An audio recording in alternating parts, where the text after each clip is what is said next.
Hello, habari, bonjour, salam. Welcome to the Africa Power Hour. I'm your host, Nadia Abdallah, an impact-driven leader, a Pan-African, and a mental health advocate. The Africa Power Hour is a Pan-African visual storytelling network that brings together personalities from all over Africa to really talk about what we do and how we can transform Africa to be the Africa we want.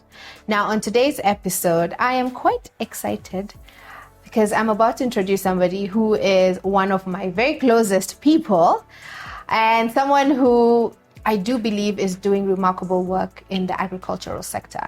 This is Kevin Kamau. Kevin Kamau is the MD or Managing Director of Tukalime. I don't want to introduce him much because I want to give him a chance to really tell us who he is, what he does, and what is that one thing that is interesting about him.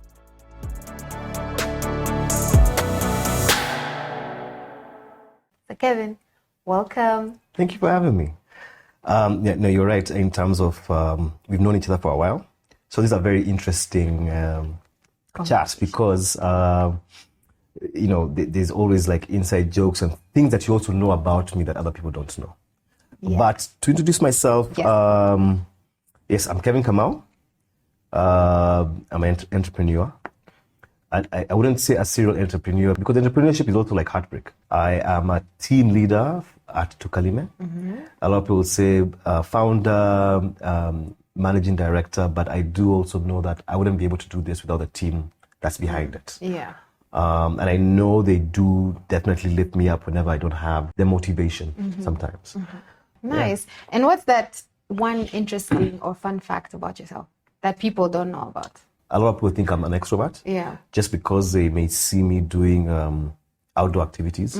But I really do love just being the four walls, Netflix. Sometimes I can go a whole weekend without leaving the house. Okay. I think that's so would you consider yourself an introvert, an extrovert, an ambivert? I don't know if I can really put a name to it, just because I think the thing is I am interested in human stories. So sometimes there are people I love hanging out with. There are things I love doing. At the same time, I do need time to recharge. Okay. Does that make sense? Yeah, it does. I think I'm the same. So that recharging thing is very important because it allows you to also be the best you can be. Yeah. And also don't bore people better. You have to have at least something to tell them next time you see them. And speaking of something to tell them, yes, I want you to tell us your journey. So tell us about how you found it, Tukalime. Was there any transitional process or was it a calling? Take us through that. I went to the US for college for about 10 years and I came back. And I came back when I was 30. And one of the reasons I came back, because I thought I was having like a midlife crisis. Yeah. And I think a lot of people in their 30s also go through it in terms of what is next. Because I think from 30, that's when you start trying to figure out what your purpose is. So when I moved back and, shopped around my CV, I did economics and finance. And then there were no takers. Or pretty much the job market wasn't what I thought it was going to be. And so agriculture became a means to an end. I remember sitting on my sister's couch and being like, this can't be it. I felt like I need to do more. Like I need to leave a legacy, leave a mark. I didn't know what it was. Okay. So agriculture started as a means to an end. And it wasn't even what I'm doing today. I was farming for myself to be able to sell my produce in Marikiti and the small hotels here and stuff. So that journey, I've gone through it. I've woken up at 4 a.m, unapanga laini Marikiti, because your trucks have to be there in the morning, just because there's limited space. Yeah. I've done that. We've done the Tamaking and High Ridge and all these small restaurants selling potatoes and what have you. But that has led to this. It's almost like the butterfly effect. It's those small things or small ripples that get you to this point. Yeah. Awesome. And what were some of the challenges or struggles that you faced at that particular time? Because, everyone seems to think we just wake up one day and boom, this is how we are. The biggest thing is finance, right? Trying to be able to finance your activities, whether it's putting fuel in your car, whether it's lunch, whether it's paying the people who are helping you load and unload. That's one of the things. The other biggest thing is, remember, there's so much you don't know. So there's the imposter complex, but in this situation, you're really the imposter. Like, it's not that you're not imagining it, you know? Yeah. So at that point, you are who you really think you are because you really don't know any of this stuff. So that was a problem also, losses, because you really haven't mastered this craft that you're trying to build on. Yeah. You know, and also, a lot of self-doubt. Okay. You know, because the thing is, we were told in school that, you know, if you don't read, you'll be a farmer, right? When we were growing up. Utakuwa mkulima. So having that reality of, sasa nimekuwa mkulima sababu sina kazi. Sina kazi. It's a thing that, you know, you live, because you're 30 and at 30, you know, you should be thinking about settling down and all those things. But you're going to settle down with what? Kama na kakitu, alafu. Hakuna dem. So that, I know, right? Actually, at that point, settling down was not even part of my, like, thought process. Because you're just like, even, you know, I really, really admire how people are courageous and brave who have kids and say they'll figure it out. For me, I'm pragmatic. It has to be like, niko na how much kwa account? Can I afford ABCD? Kuna insurance? Kila kitu iko sawa. That thing for ati mtoto anakuja na sahani yake. You don't believe in it? No, just because. And also the thing is, and I know everybody has their own idea about this and their own opinion. But for me, I just think if you're going to bring a human into this world, so you bring them in the best situation you can. That's true. That's my take. I know people have their own thing and just like, no, it's okay, children are for their blessings and it's fine. But that thing I used to have anxiety attacks. When you have self-doubt, you can't sleep unless your ambition is very low. Then with utalala. Otherwise, it keeps you awake. So we had those challenges, and you know, finance was a big one. But I had a very interesting situation because when I moved back, I stayed with my sis, and that incubation period was very useful. Just because hapa uambi utoke, uambi ulipe nini na nini, you just figure stuff out. You know? And also with that, just because you've been given a place to stay or whatever it is, kama unajijua vizuri, it tells you need to work harder. You need to work harder to get out of that situation. Exactly. Okay.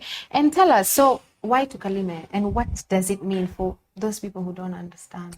So Tukalime, just going back to what we were saying, we started by farming our own things. And I'd say it's just all the people I've met in this journey. So many people. When my friends in the diaspora saw what I was doing, they told me, you know, why don't you expand your systems to be able to cover our parents' farms. Our parents are getting older.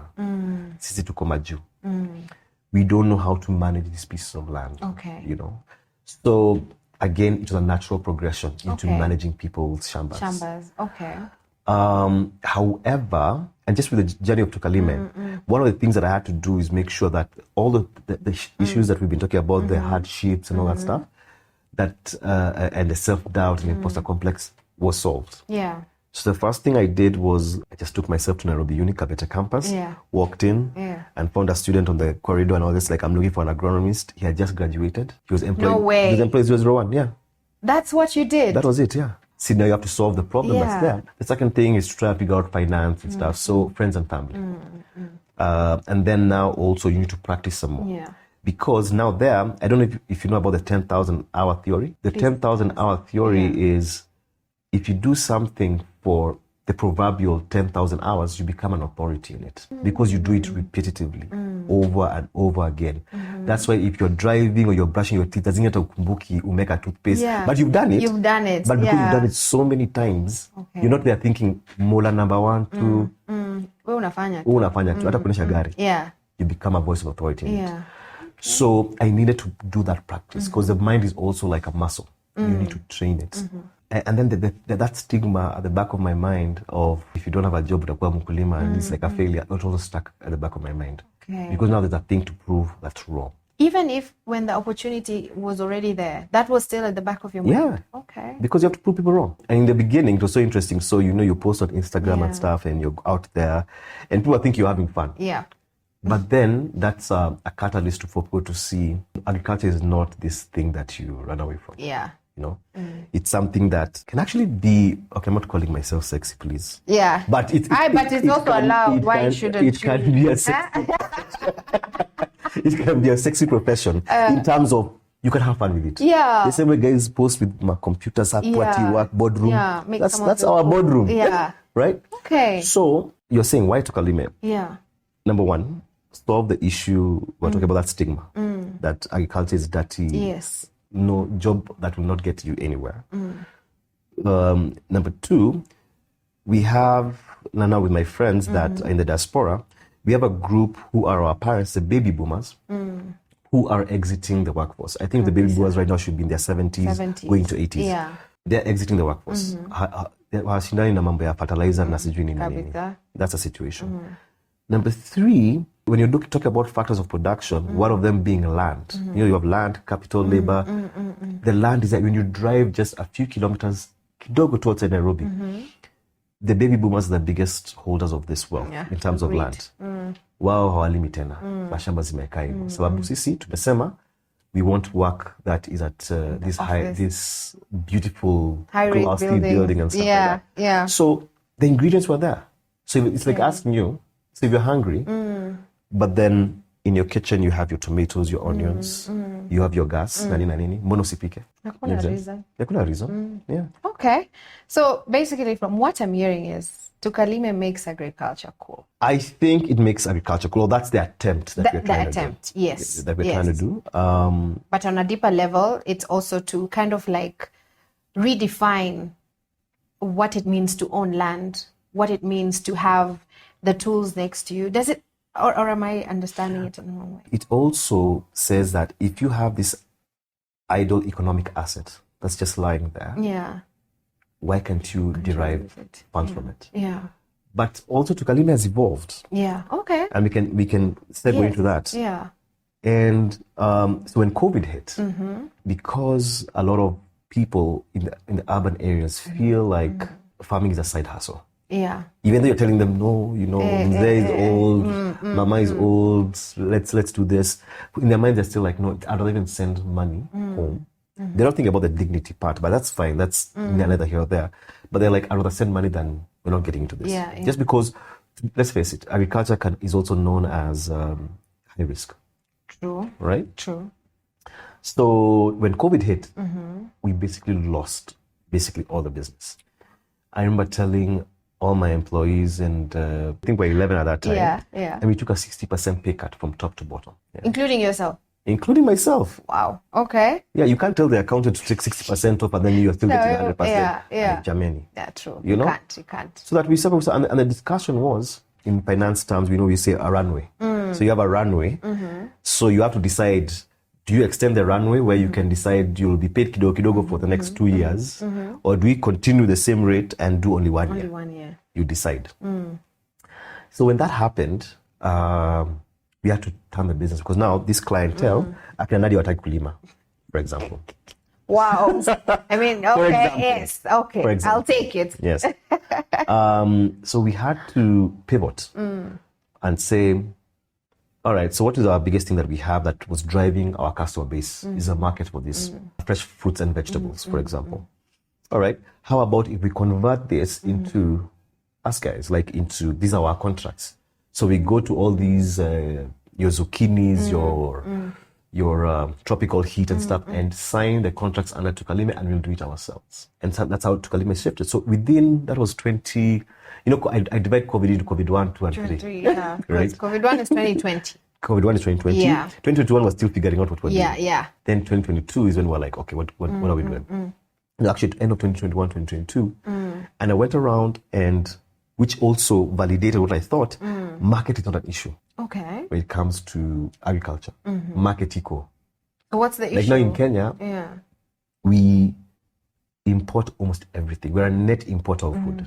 We don't produce enough for ourselves. That means there's a market. Yeah. The biggest issue is, are we producing food at the right price, the right quantities, consistently, the right quality? Those 4 things. And those are 4 tenets that I have lived by in terms of business-wise. Okay. I should get a tattoo for that, by the way.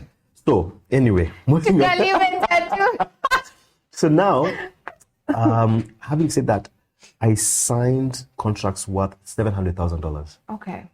Damn. for produce. 2020 what? End of 2021, going to 2022. Was I talking to you nicely? This is around the time we met, actually. It's around the same time we met. I must have been a good luck. And I remember telling you, I'm going to be so busy. Yeah, I remember. Oh my God. Yeah. Wow. Compare to Sangalia. Oh. Anyway. So around that time, we signed all these contracts and stuff, but there was still a part that was missing. It was not the finance part and getting everything going. And then also something else happened. Okay. During that time, we had the worst drought in 40 years. Yeah, we did. We did. Yeah. And then Russia and Ukraine, I don't decided. know. Wakajamiana. That pushed our cost of production almost double. Because fertilizer went from 3K to 7,000. I remember hakuna maji. Yeah. So you have to irrigate, you have to do all these things. So wait, before you go on, this whole thing of fertilizer being expensive, please, and treat me as somebody who does not know. And Yes. I come from tunatoka pwani, sisi ni watu wa samaki. Kweli? How is it that we get fertilizer from Ukraine? Like, I want to understand. We can blend it here, but we just don't have your ammonia, your urea, all that stuff. We don't But mind. this is chemicalized fertilizer. Yeah. We can create our own. Yeah, but then those guys mine it and they do what? Oh, Yeah. okay. So this whole thing is actually real because It's real. I'm sure there's a lot of people who No, it's real. are a bit, No, it's real. We don't have the active ingredients. Okay. So we can blend it here. We can package it here. Yeah. But we just can't produce it. So Ukraine is the biggest supplier for... Actually, I think Ukraine, Russia, that region. Oh, that region. Okay. is big. All right. It's big. continue. And of course, you're China. and Yeah, everything. yeah. One of the contracts that really was dear to me, we had signed with school feeding program here. You know, we had said we're going to produce for them maize and beans. And then the drought hit. And then we tried to buy from the market. Bei ni double. Unaangalia contract price, na ile unanunua. So unasema, sasa, nitanunua kwa supply. It's not working out. Yeah. And pretty much we had to break that contract. What? And pay them back their down payment. What? That was not financially, yes, stress, because now you're bleeding everywhere. Yeah, you're bleeding everywhere. But then also reputation-wise, because it made me feel bad. Because, you know, there's a lot of reputation, there's a lot of friendships that go into these things, Yeah, you know? this deal. Even though you get it out of merit, there is still A push. by someone who's saying, I vouch for Kevin. Yeah, I get it. And then you mess it up. Yeah.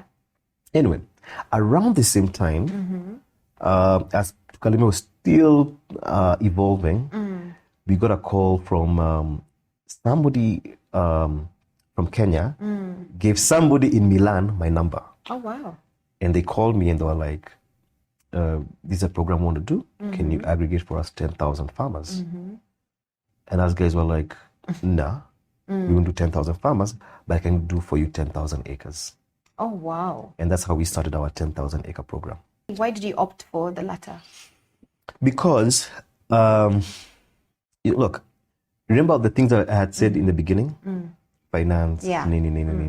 Those 10,000 farmers will have the same problem. You can convert that and say, how about if I do this?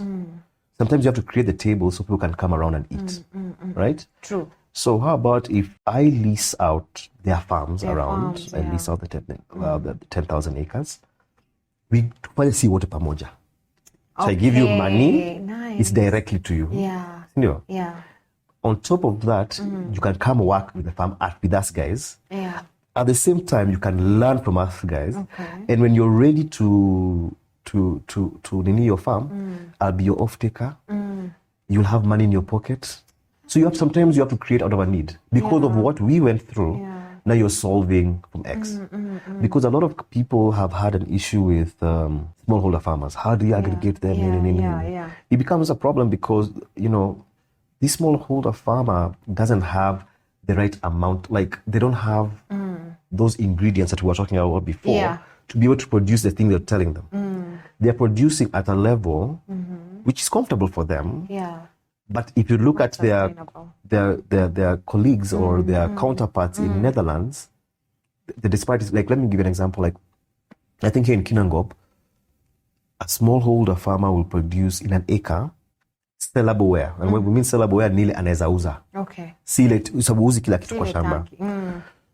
Maybe 3,000 kgs, 3 tons. The other person in the Netherlands is producing at 20 tons. Samuna kompitaje. Amwezi. and then we are saying that we are all farmers, we're on the same level playing field. You can't. It's not the same. So sometimes, and for us, even when I remember when the former president was saying about Nyumba Kumi, I always think about it because these farms that we have leased and we have created, it's open door policy. Hakuna kitu ya kuficha. Come learn. If we're tilling our land here and you need your land tilled, for me, it's just go till for them there. Yeah, it's not a big deal. Yeah. In terms of to be able to help that farmer, we have to also create the ecosystem ourselves and be the nucleus for that. Yeah. And speaking of ecosystems, so, I mean, from what I know of you, and from what we've read as well, you have a passion for engaging youth in agriculture. Yeah.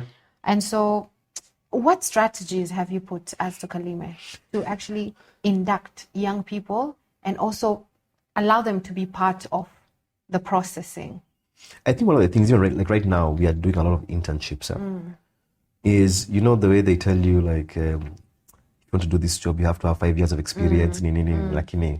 Nobody's willing to give you that experience. Yeah, exactly. As guys, we've shortened it. Okay. In terms of, sawa umesoma, uko na cheti. But the problem is, to be honest, you may not have the practical experience. Agreed, yeah. So the guys are like, why don't you come on board with us? We'll pay you a stipend, so it's not a free internship. So I think that is using people. Yeah, I was about to ask you that, but okay. No, give them a stipend. Okay. Let them work even 4 months, a quarter. Then take them on full time, the guys who make it. Why not? Okay. That's number one. Yeah. Number two, from the beginning, from employee 001, who I met in the corridors of Nairobi University. That's a wild story. Wow. So now you have to build from within. I think from us guys, even from our head of finance and lead of operations, okay, of course, you don't know her name, so I can say this. Yeah. She just turned 30. Okay. When we started, I think she joined Tukalime in 2018? 2018, yeah. Around 2018. So, Nice. so you just build from within, and I think she went through her masters in Tukalime. Okay, Like nice. in terms of that, even when we were struggling na hatukuwa na kitu ya kufikiria vile tutakuwa kutaenda, she started. Do you know a fun fact? Yeah. This is so interesting. That time things were so thick. I think entrepreneurs know when things are thick. Yeah. When things are thick. I remember she believed in the project so much that she texts her mom, I think in the States, to give us 100K. No way. Yeah. Wow. Imagine. Any employee. Yeah. That's really great. And then we paid her back, I think, after a month. But there are times when things are that you're at the ends. Yeah. So in terms of youth, it has to be policy wise. Okay. So for us guys, it's especially youth and women. And unfortunately, and I'm not just saying this, for us, even for me, I've been raised by women, and I can attest to this. The attention to detail that women have compared to dudes, difference. So you can agree I'm better than you. Anyway, Just agree. listen Just fast. agree. The point. Listen. I am better listen. at paying attention to you. Listen. Fast. And then that thing for women being the true multipliers of wealth is true. It's not even just lip service, because when I pay guys at the farm level, let's say casuals, uya tena kulisha watoto unaenda ulevini. It's clear cut. And guys will say, oh, guys are just using these things as keywords and stuff. It is day and night. Asubuhi mkirudi mnasema sasa tunavuna si wote. Hii side ukiweka ati hii side na hii side. Hapo unaweza lewa na contact. I am serious. These guys are just like, let's do it. It's interesting. But for me, the respect for women in terms of that this guy will not bring any shilling home, but how she will feed her family, she will do everything. And for youth, I think also energy. And sometimes internally, I can think of myself sometimes maybe having an ageism thing. Sijafika huko bado in terms of check one. No, ageism in terms of I like the energy of the youth. Yeah. You know? Yeah. It's vibrant. Yeah. It's ideas. It's whatever. You know? It's our biggest resource as a country. Tap into it. Yeah. And in your opinion, what are some of the challenges you've seen when it comes to young people in the agricultural industry? Sometimes is they get jaded. They get disenchanted is the right word. Okay. Just because it's cheaper for some crops, most crops, to import from UG, TZ, than to produce it here. Okay. So nasema what nilisomea nini basi huko. Yeah. We don't treat our producers, either our smallholder farmers or our agronomists, with the respect that they need. They're feeding us. Now, when it comes to personality-wise, and this is a youth thing also. Okay. Like, let's say, for example, Gen Z have that fire and that... in them. But then also, there's a step back that needs to happen to be able to know that you don't know everything, by the way. Imagine. It's okay to just listen so that you can execute better. But they have more resources than we do. Definitely. 100% hands down. Yeah. But then sometimes you get carried away. You know, youth has the invincibility to youth. That you had it. Yeah. We had it. Yeah. Elvis Pale had it. Yeah. But in Hey, terms why are you of, saying you had it? Excuse me. Excuse me. I'm still like... when you told me about Malaysia, I tell everybody about Malaysia. No, please. Can we... Hey, stop digressing. Hey, let's talk. So in terms of the problem is, apart from the ecosystem or what the cards that the world is dealing to the youth. Yeah. But there's also that thing of like, and we're just talking about it before I came on. Yeah. Lazima ujitume manze. Me, I've told a guy, imagine, ata shati piga pasi. No, because, look, we have clientele and nini, Kabisa. alafu mtu unakaa, yani, with it entrusted na hii kitu. Kabisa. So even though you're the smartest person, this guy is smart. First impression. But I'm like, so that I think, just those refinements, si sawa. Si lazima uvae, there's an agronomist, because we are what I interview guys, we go to the farm. Oh, really? We don't do tunaangalia karatasi hivi, no. We go to the farm. And she came in boots. It's fine. She looked fine. Yeah. But not for the job that she's come to and boots. Boots ile anakanyaga inaingia tu ndani. Sasa nasema sasa tunafanya nini hapa? Ay, hapana. Okay, and I want us to talk about sustainable farm practices. Yes. So how does Tukalime promote sustainable and innovative farm techniques to ensure both productivity and environmental friendliness? I can see your Costarian is coming out. But techniques. So, I mean, you know, I know it looks like it can be quite a lot. People think that, there has to be some science to it. Yes, there is science, but one of the things to do is making sure that you rotate your crop. You're not growing the same thing in the same field. Una rotate. Leaving or sometimes even just leaving the land to regenerate. Don't plant on that area. Again, this is for people who wanaweza. Kuna watu wengine wako your field, that's the only thing they have. That's the only thing. So if they don't plant this season, hakuna kitu. Yeah. But then you can intercrop with a crop that, like, you know, when you do beans fixes nitrogen into your soil, things like that.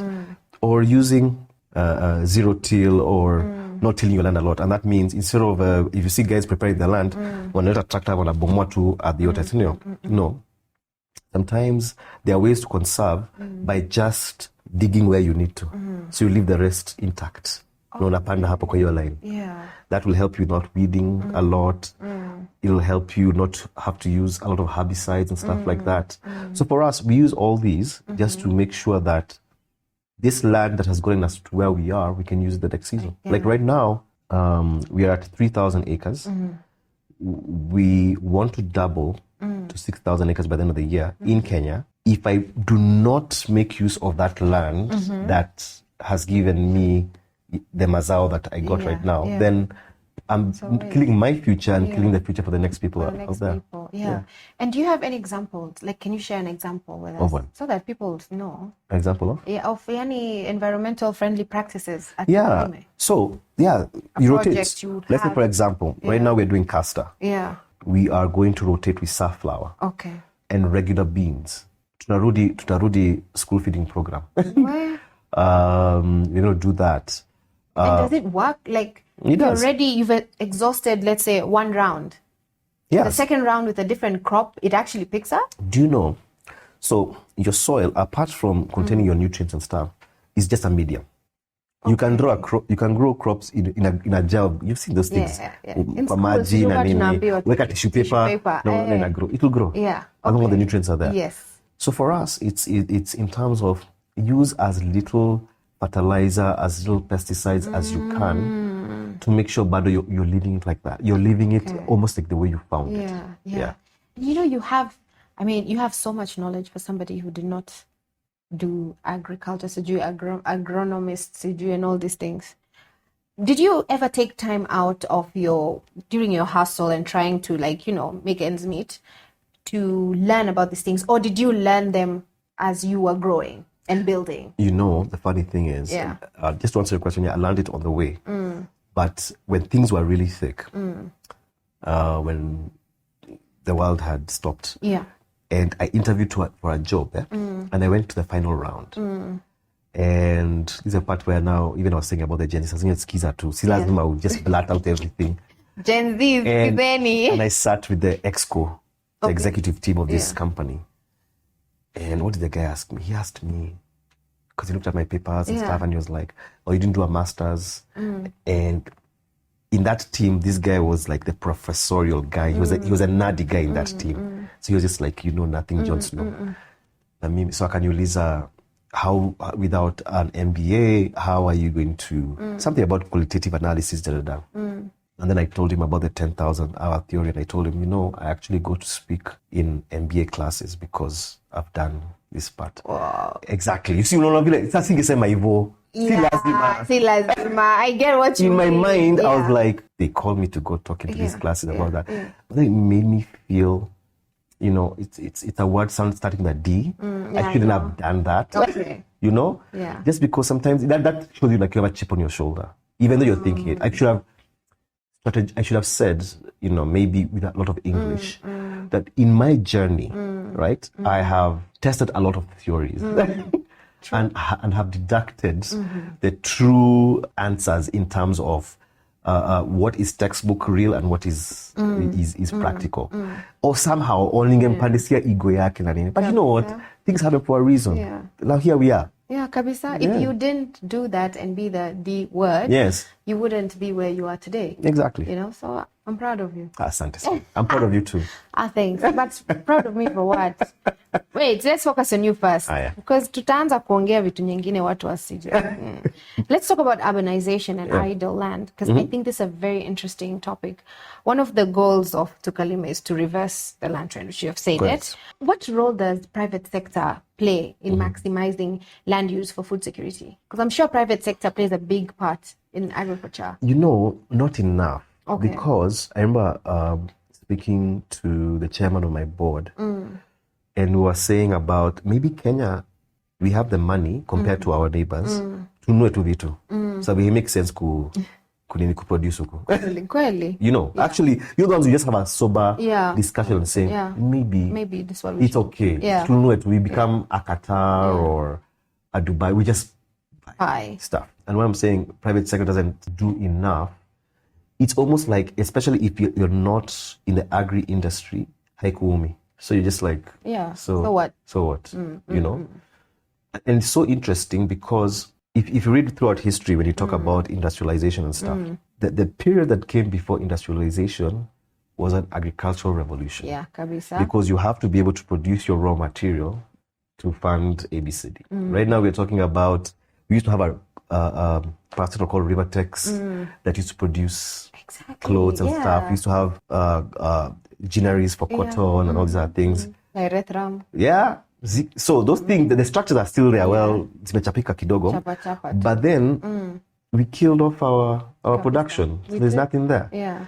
That's government, but it's also private sector. Yeah. Because we don't hold governments accountable. The KEPSAs of this world, the CAMs of this world should be like, guys, listen. Sober. But the biggest issue, and I know we are going to a little bit of politics, but you find that we're all guilty of this. Yeah. Wait, I need to know what we're guilty of first before agreeing. We are guilty in terms of our friends, even though us guys, we are maybe leaders in the field that we're in. Yeah. But when our friends get into power, because let's say, for example, if I'm Mkubwa at CAM, KEPSA, probably has the number to the minister, they are in familiar territory. So do not compromise, but maybe you can't hold them accountable because it's your homie. Yeah, that's true, and you can't call them out. You can't call them out as the way you're supposed to call them out. In terms of urbanization, that's inevitable because the youth in rural Kenya also have aspirations. True. And the aspirations is to move to the city. Urban area, yeah. Huwezi mwambia anakaa kwa nini? Kabisa. If you're already killed in terms of what they're going to make from agriculture. Kabisa. Yeah. I remember listening to Jalango's story, and he was saying at some point he used to be a fisherman. in Homa Bay, Yeah. if I'm not wrong. And at some point, his dad gave him, I don't know how much money, and told him, go be a man, go to the city, Yeah. go prosper. But which is a good thing, and he's become what he is now. Yeah. But you think a guy in Homa Bay is not going to see Jalango's story and be like, it can only happen in Nairobi? Yeah, they can't. So everyone wants to move. So going back to your story, like it's not a one thing. It's compounded in terms of between government, private sector not doing enough, you know, the aspirations of the youth. But now with everybody moving to the urban centers, then you have a Tukalime or somebody like Tukalime being like, okay, we need to figure something out. Kabisa. Kwa sasa tufanya nini Yeah. sasa? Kweli. You know? Wow. And in that sense and spirit, how do you build trust with your farmers and clients to ensure long-term success? Do you know, Yeah. when we were managing farms for people, it used to be the hardest thing because someone is giving you money. You go do the Tukalime thing for them. Kabisa. Alafu chomeke. Our first 2 farms ever chomekad. What? Kabisa. And by chomeka, I mean we didn't get anything from them. Yeah. It's very hard for somebody to trust you again, right? Kabisa. Lazima ujikaze. You have to push and push and push. As much as people get mad at you, people do this. But then what I realized, for the longest time, it used to sumbua me so much. I used to figure out, how am I going to sleep? Because somebody's giving you money. How are you going to do this?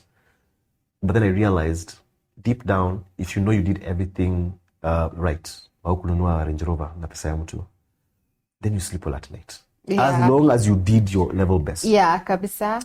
The second thing now in this our new phase of Tukalime is engage the stakeholder as much as possible. Okay. The client, the one who's paying your bills. Talk to them. Hata mtumie mimi. Why? I Why am so? serious. Why so? Because you need to check their temperature. Oh, You can't okay. keep keeping quiet. Because they've tasked you. You see what happens is Yeah. you have to break down the barrier between you and them. Without the formality. Okay, I get it. Look, when we before we started this interview, I asked you, what Yeah. kind of interview do you want? Do you want a fun one or Yeah, a serious exactly. one? Yeah, Right? yeah. You have to break down the barrier because now if he or she only sees you as a supplier, That's it. you need shida because another you will come into your place. So it won't be, okay, I get it. Yeah. It won't be personal. You don't be personal. Yeah. Remember even what we were talking about, like Yeah. the minister, Yes. get as close as possible. Yeah. Even go to their office for a cup of coffee and be like, how are things? I was thinking about this. Right now, watu wanatonga, I think it's unasikia watu wanasema jitume. Enda, ongea na wao, skiza. That stakeholder management, I remember one of my directors was like, you're so good at stakeholder management. I'm like, yeah. Yeah. You have And then the other thing that I realized is on LinkedIn and these are things, Yeah. like your client's post. Okay. Tag them in your growth and this thing that I am happy Nice. to announce, blah, blah, blah. Hata wesema, if Yeah. it wasn't for Nadia, which is not true, but if it Yeah. was not for Nadia, Why are you lying? Why are you lying? You like my posts. Huh? you know, I've just never tagged you. You've never tagged me. But napenda post zangu. So am I a stakeholder? Am I a stakeholder? Rafiki. Have you friend zoned me in this, my own interview? Anyway, we shall talk about that. but that thing, it makes the client to know that we are in this together. Okay. You know? Yeah. Usinyamaze. Ukinyamaza, someone else will come. That's true. Yeah. That's true. I mean, if I now reflect on everything or every aspect of my life, wana ndo maana sikunyamazi. I'm always, sending that meme. It's too much meme. Yeah. Okay. Sawa. This is interesting. There's a lot that I'm learning. So agriculture is beyond and more than just farming.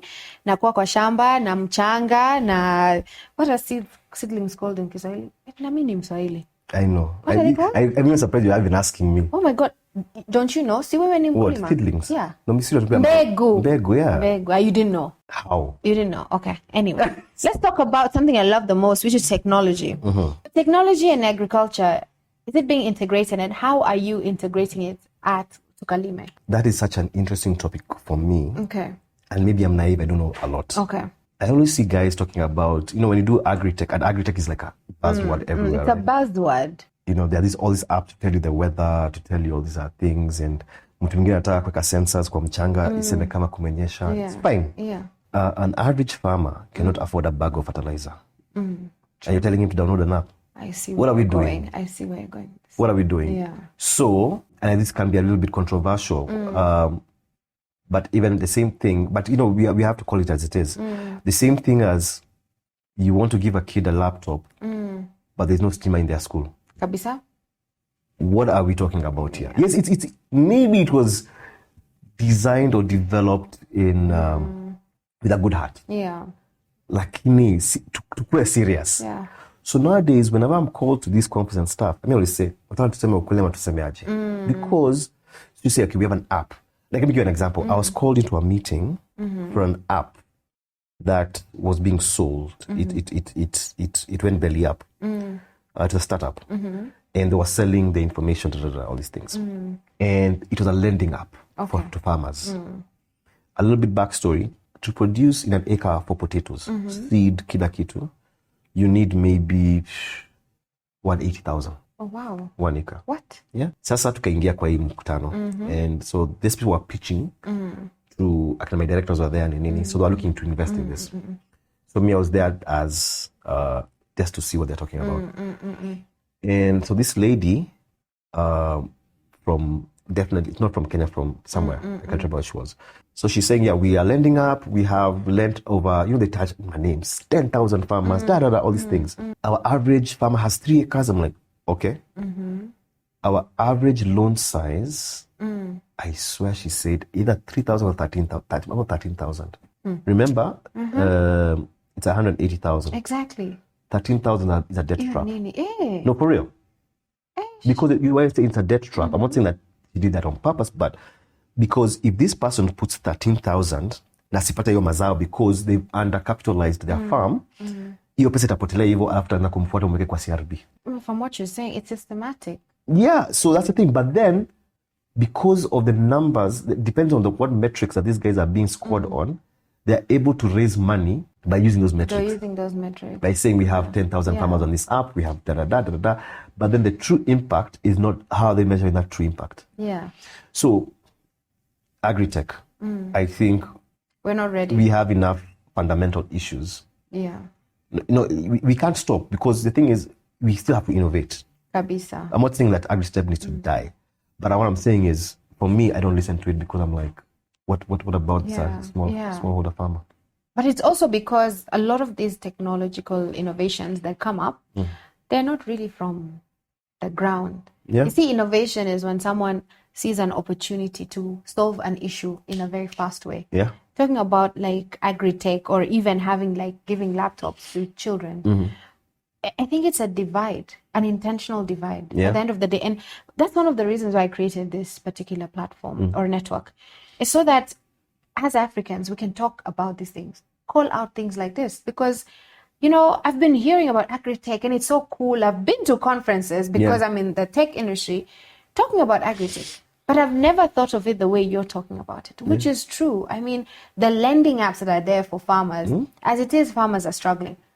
As you said, 1 acre, 180, unanipatia loan ya 13,000. And nakwambia, and half of that money, seed itself is already at about 60, 70,000. Now look at that. Mbegu peke. Now look at that. Yeah. So I think if you ask me, more conversations like this need to be had. Yeah. And we need to also accept the fact, yes, digital integration is happening.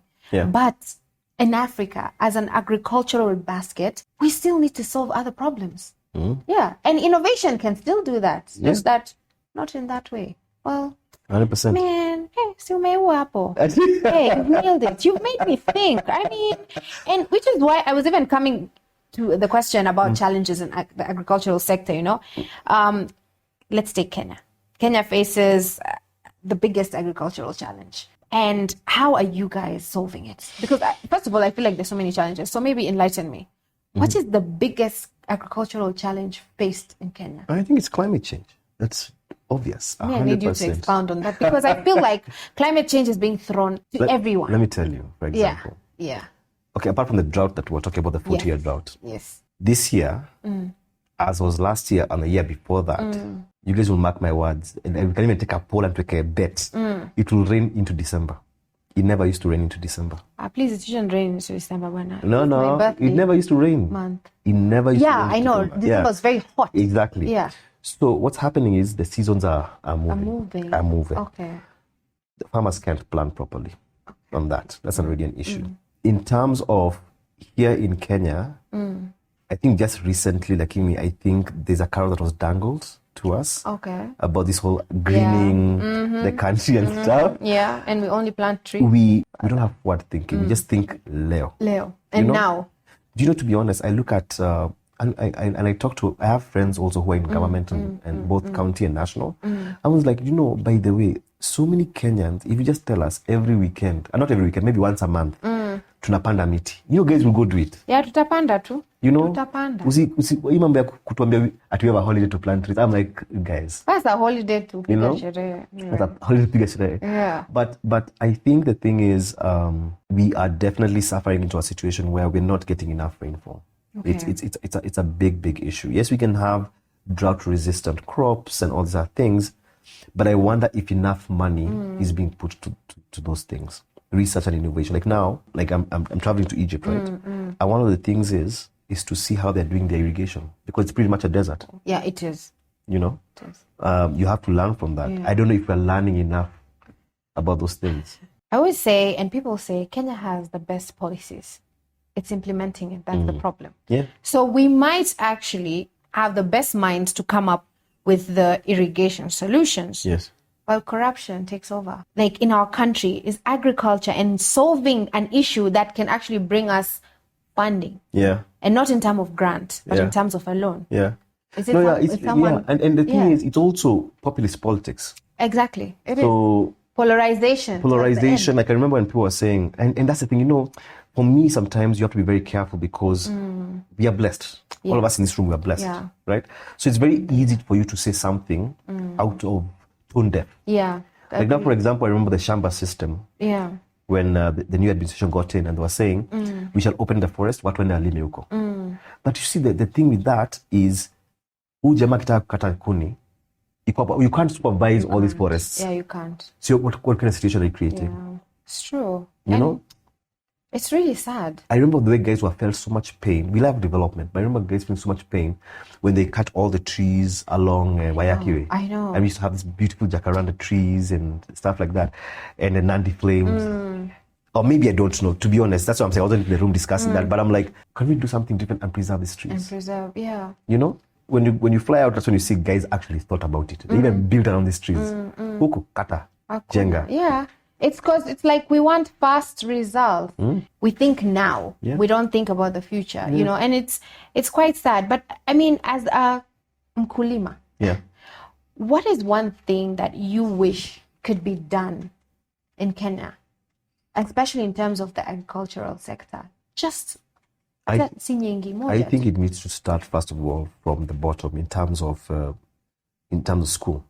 Okay. It needs to go, if we're saying it's our backbone, it needs to be all the way. Yeah. Number one. The same way we're prioritizing your doctors and it needs to be given the same seriousness as that. Yeah. Number two is, I think we need to be able to subsidize production, not lip service, but properly. Because, again, how do our neighbors produce? It is cheaper to bring it from outside than to produce it here. Uganda have so much food. Yes. So much. And I'm sure it's cheap as well. Yeah. I think we're a rich country beyond, and we are blessed beyond, beyond measure. We just don't have leaders. And leaders our who just say, this is why we are doing this. I remember one time I was just saying, when things were so hot, I'm like, if our leaders sat with us, just took, and I wish they did more of these town halls more frequently, because then it would reduce the temperatures and guys would understand. If their heart is in the right place, that is. You sometimes... Because I was going to ask you, really. Yeah, they need to be in the right place. We can't have whiteboard. Unichore, uniambie. Hapa ndio tuko. Hii ndio shida na nini na nini. For people to understand, because me, I'm just like, guys, I don't understand why X is this expensive. I don't understand why in Kenya in 2024, people are still buying sanitary towels. Honestly, don't understand. But that particular one, it's because there is actually allocated money for that. But because of leaders, they use it for other things and they don't give us. No. That's what I'm saying. Yeah, so I'm sure. You see, for me, I'm not even here to point at whoever. I'm just saying sure there are things in 2024 Kenya we should not be doing. Or asking. Yeah. Or asking for. That dignity part. Yeah, that's an issue. Even food. There are dignity and feed. Because at some point, I'm sure, where we are going, with the... At first, let's not even go far. The amount of cancer and other diseases that are out here because of big corporations using pesticides and other things that are not meant to be used. Yeah, I think there needs to be patriotism. Yeah. You know, needs to be there for the leaders to be like, you know what, guys, nimeshiba. Bas. What else do I need? Yeah. To be honest, sawa. You know, at some point, I remember like Dave Chappelle saying where that time he had escaped, right? And because he had been given a contract of like 50 million and stuff. And he said, you know, in my account I checked I had 20 million. So anyway, but your deal, you have 50 million for this show, the Chappelle show. And he was saying, with this 50 million comes some type of slavery. But then at a level, at this 10 million, this 10, 20 million and this 50 million, there's nothing that this guy for 50 million can buy that I can't buy. That you can't buy. That's true. Hakuna gari imetengenezwa ya mtu wa 50 million na mtu ya 20 million dollars. It's the same. You can afford the same. So anyway, with agriculture, I think it needs to start from the grassroots. Yeah. We need to stop stigmatizing and telling kids that this is a profession for guys who haven't made it. Yeah. And for a fun fact, most or if not all politicians are farmers. Yeah, they are. All. Majority. Exactly. What's next for Tukalime? I mean, for us, I'm a big believer in the Pan-African dream. I believe the African problem when it comes to agriculture can be viewed as homogeneous. We are going to go spread our wings. We have registered in Mozambique. We are going to register in Zambia before the end of the year. And we are just going to take our learnings and take them there because these 10,000 hours that we've done need to be shared with everybody else. Yeah. And what message do you have, and you might want to address everyone, to any Pan-African out there who wants to venture into farming and food system in Africa? As much as China is a manufacturer for the world, I honestly believe Africa can feed the world. And this is not lip service. This is true because we have the ingredients that we're talking about. We have the most arable land in the world. We have the youngest population. That means we have labor. And to be honest, we have capital if it's not stolen. Let's just call it as it is. So I feel like getting into agriculture can be a very rewarding economic activity. Not only is it a humble profession, but I think it is also one that can leave a legacy for generations to come. So I always say, get into agriculture. Kevin's commitment to agriculture and food system is beyond inspirational. For those who wish to be farmers or want to get into the food system industry, this is a episode that you really need to watch because there's a lot of things that we discuss on a Pan-African level, but also on a local level within your own countries, at this point within Kenya. And so take a chance on yourself. Try to learn a thing or two about agriculture, about food systems, and about climate change. And let's see what you can do about that. Because at the end of the day, in Africa, we all need food to eat. And every African country has the potential to create something greater than themselves. So thank you so much, Kevin. Thank you for having me. Being part of my inspirational network. The evolution of Nadia. I hope you're proud of me. I'm very proud. I'm proud of you. And I'm happy. And I'm wishing you the very best with Tukalime. And keep spreading the gospel. Asante sana. Asante. Thank you.